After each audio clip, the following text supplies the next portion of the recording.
Hi all, I am so excited to talk to you about these practice guides that we've developed because they come from a place of deep understanding about how hard it is to be a practitioner right now with all of the competing demands that are placed on us.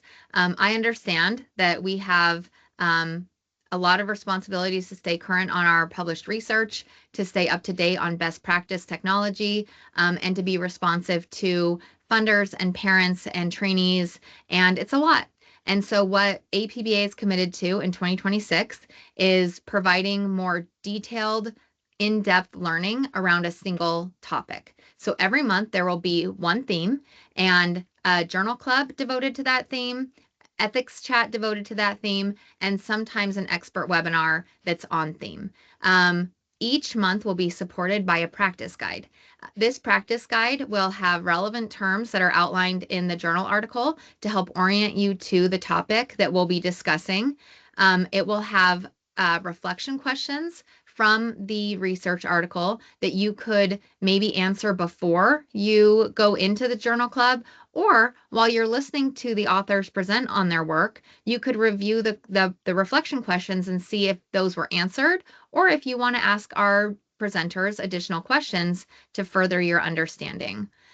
Next, we will prepare you with the ethical scenarios that our expert panelists will be reviewing.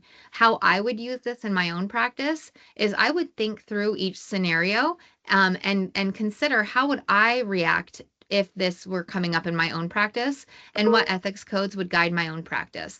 And then while I'm listening to the panelists, I would see, like, did I come up with the same considerations that they did?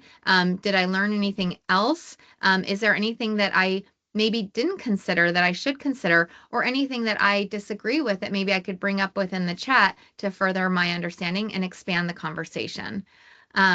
Next, I'm really excited about this. We have ways for you to pull the content into your supervision.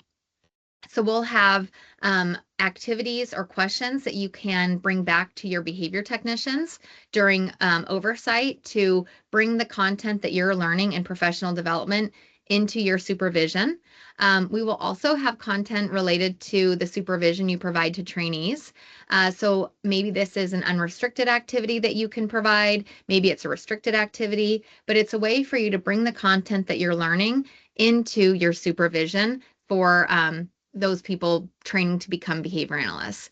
And then lastly, we will have ways for clinical leaders to bring this content back to their teams. So this might be designed for a clinical director that oversees a team of behavior analysts with the focus of how do we take maybe this content that we're learning and align it across the BCBAs, because we know that in practice, behavior technicians maybe rotate across BCBAs. We know that BCBAs collaborate with each other. And so the more we can align this training within our clinics and within our clinical teams, probably the better services our clients will receive, and the more consistency our behavior technicians will have when they transition across behavior analysts. So we're really excited about that.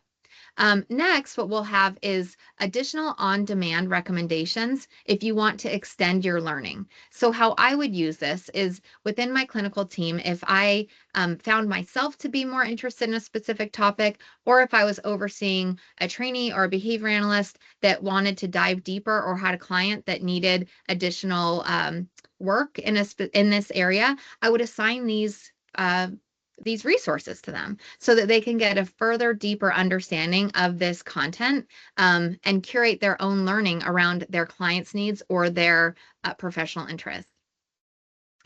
We will also link resources. So APBA has a wealth of resources that have been developed over the years to support practitioners. And I'm assuming that we don't all know that those exist. And so what I want to do is have those linked to this content that's curated to that area. So if you are learning about verbal behavior, maybe there's a resource that APBA has created over the years that can support you in your practice. So anything that's linked to that resource will be provided in that section. And then lastly, just some references. So if the article identified additional journal articles that you should read, we will link to those. If we pull definitions from articles, we will link to that, just to further expand your learning. So again, our intention with these practice guides is to take what you're learning from APBA and pull it into your practice in a meaningful way. We learn more by doing. So the goal here is to attend these professional development activities that APBA has, but carve out some time to think through and reflect on this learning so that you actually integrate it into your practice. Here's what the truth is.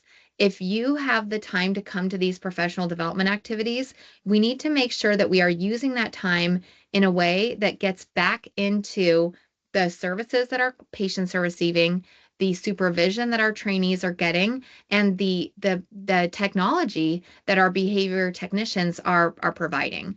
That is how we make professional development useful, is by applying it into every practice opportunity that we have. And that's what these practice guides are designed to do.